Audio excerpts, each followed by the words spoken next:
That actually happened in one of the richest parts of Chicago. All black people, and for some strange reason, people thought they wasn't going to get caught. You know, Oblock 6 was convicted of FBG duck death. You know, that's like a guaranteed life sentence when they put the racketeering and the RICO on it. We finna talk about this. Hit the like button. Goals on this video, 5,000 likes.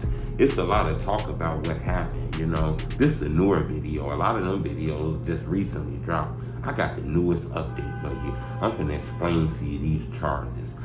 In order to push this video up on top of the YouTube chart so a lot of people can see what's going on, you know, hit the like button. That puts a lot of the older videos down. And it puts the newer video up there with some of the newer videos that's out with mine. Check this out. These guys are facing a mandatory life sentence. I'm not sure if people realize that. Now, I don't know if it's some loophole they lawyers got, where they able to do some things and maybe get some numbers like 30 years, 40 years, but you know, I'm under the impression this is a mandatory life sentence. You know, that's what those guys are facing. I'm not sure if people understand about how life sentences work, so we're going to explain that a little bit later. First thing we finna talk about this though. You know, when I look at this shit, this case was wild as fuck. You know, a lot of witnesses, secret jurors. Actually, we found out that the jurors was 5 men, 7 women, I believe. Or maybe the other way, but that's how it was. I'm confused. So much information in my head. But 2 of the jurors actually came out and spoke to FBG mom. FBG Duck mom gave her a hug and shit like that. So if you know who some of the jurors is, I'm surprised by this case though. When I looked at this case left me shocked. I'm just fucking surprised that, you know, these guys would allow somebody to call them and they just run and throw themselves into a life sentence. I find that very shocking, you know. All 6 of those guys were convicted. Remember, Zell Munner, they said, was a part of this. He ended up taking his life like a month after Duck died, you know. So that was very soon too. I don't know if it was a month, but it was like some time after Duck died. I believe Zell Munner would have been charged and convicted with this shit too, you know.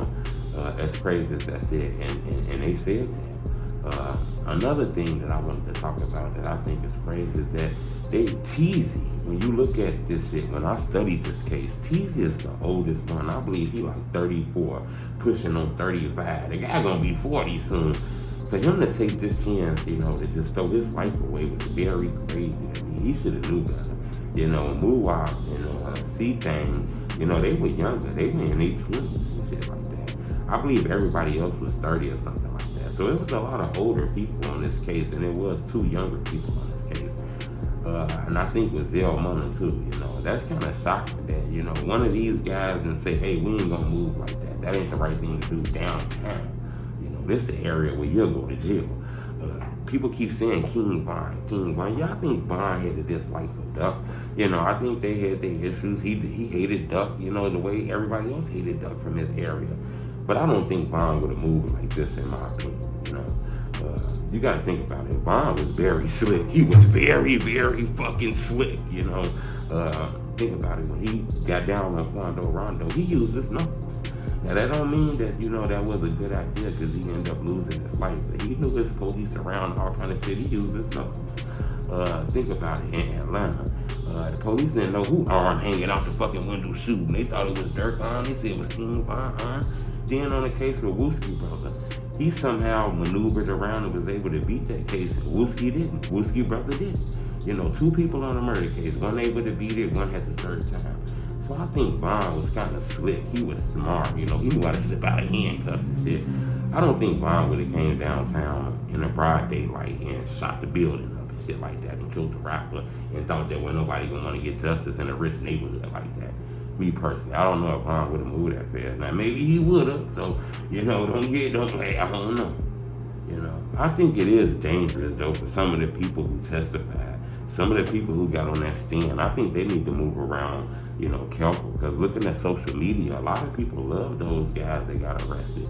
So, you know, I think everybody who got on that stand need to be very, very, very careful and shit like that, you know. I don't think people realize it's 6 men that got charged with this death.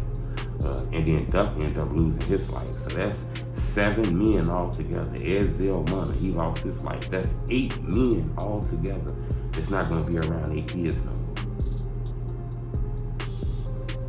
I don't think people understand what I'm saying. That's 8 fucking men who ain't gonna be around their kids no more. I don't know how many kids they got, but shit, if they got 2 apiece, 3 apiece, shit, that's 20, that's 30 kids who gonna grow up without a fucking daddy. You know? And that's how these neighborhoods stay dangerous and shit like that, with these kids growing up without fathers. I say, ain't really no winners in this shit. Everybody lost in this shit, if you ask me. I don't really see no winners. I'm just surprised that a lot of these guys didn't take the stand. When you look at this shit, like, remember, these guys were charged with duck killing, the racketeering, and furtherance of the gang.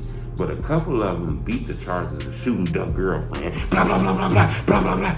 They beat the charges of that because they didn't know who was the shooter of the girl, which means this video that they had, they didn't have a video of actually shooting and killing a duck.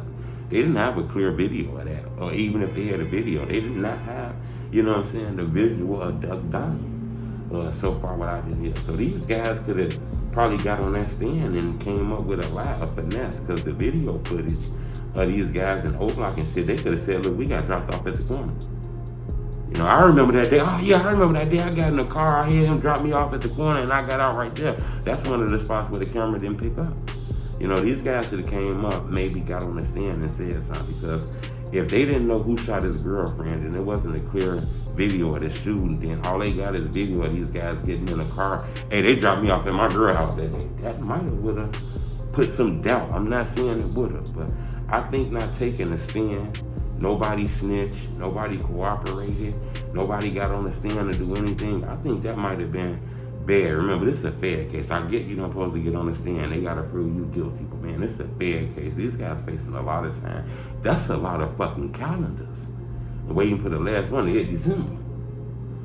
You know, so maybe that might have been a bad idea in my opinion, you know. Because these guys are getting money. They should have ended that beef or at least stayed out each other's way. You know what I'm saying? Because Duck was getting money. Remember, Duck was in one of the richest bars in Chicago shopping for his kid. He wasn't at fucking Target buying a $10 t-shirt and nothing wrong with that. He was downtown, you know, finna spend $200, $300 on some socks and a shirt. You know, remember King Von was buying chains and gold grills and shit. He had money. These guys were eating off his grill rack.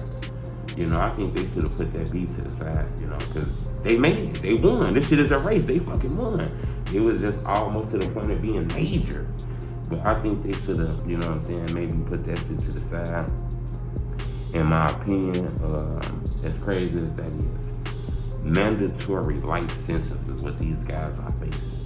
I'm not sure if people realize what that is. That means you will never fucking come home. You're fucking dying there, man. You know, that cell to be where the fuck you at. You'll be in there eating dips and shit your whole fucking life, you know. I'm gonna tell you, like, when you get these mandatory life sentences, and normally they don't get those out a lot, you know. Those are only reserved for, like, murder cases, like robberies. They end up in murders, tortures, rape, shit with kids and shit, you know. And these guys got a mandatory life sentence. You know, in order to come home for that, it's a few things gotta happen. But just because you got life don't mean you ain't ever coming home. That ain't how that works, you know. It's a lot of people who done got life in prison and then came home. I'm not sure in the federal system how this shit go with the points and all, but, you know, it's still like percentages of time that they give you off.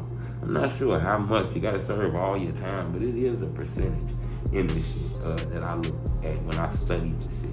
You know, a lot of these guys gonna get life in prison, which means the only way they come home is through stipulation. They don't got an out date. They not waking up every morning like, ooh, I got 5 more years, I got 10 more years, I got 20 more years. Ain't no coming home until these certain stipulations are hit. You got life without parole, or you got maybe like a regular life sentence. Life without parole, which means you're never gonna see a parole board get an opportunity to speak to them. But it's still a way for you to get out. You know, it'd be like if your sentence is commuted, or you could be pardoned. You know, we didn't think that happen to several people get pardoned and shit. But that's years down the line, long time. I'm gonna explain it to you, because if you get life, you know, with the possibility of parole, that means these guys don't have an out date.